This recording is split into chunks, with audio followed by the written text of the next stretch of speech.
Preveč časa smo že zapravili s postavljanjem neumnih vprašanj. Zdravnik se lahko danes nauči več od vsakega mesarja na tržnici, kot pa na univerzi.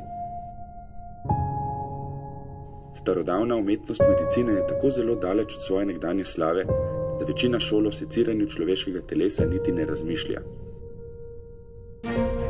V blagostanju pričujočega stoletja se je tudi medicina vendarle pričela prebujati iz globokega spanca in ponekod že skoraj dosegla svoj antični sijaj.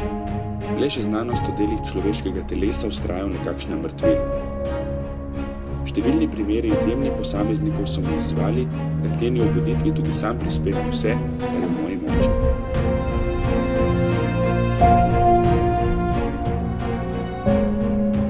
Nikakor ne želim biti edini, ki stoji križem rok, medtem ko se ostali z nemajhnimi uspehi spopadajo z našimi skupnimi problemi.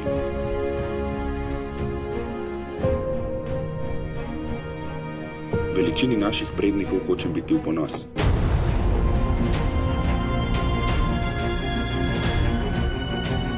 Moja želja je, da bi to vejo filozofije narave končno obudili od mrtvih.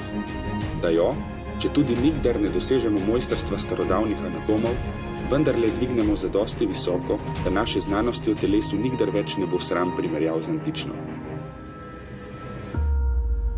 Naj v naši sodobnosti ne bo boljšega primera, kako hitro je moč nekaj tako zelo propadlega, kot je anatomija, ponovno obuditi v življenje.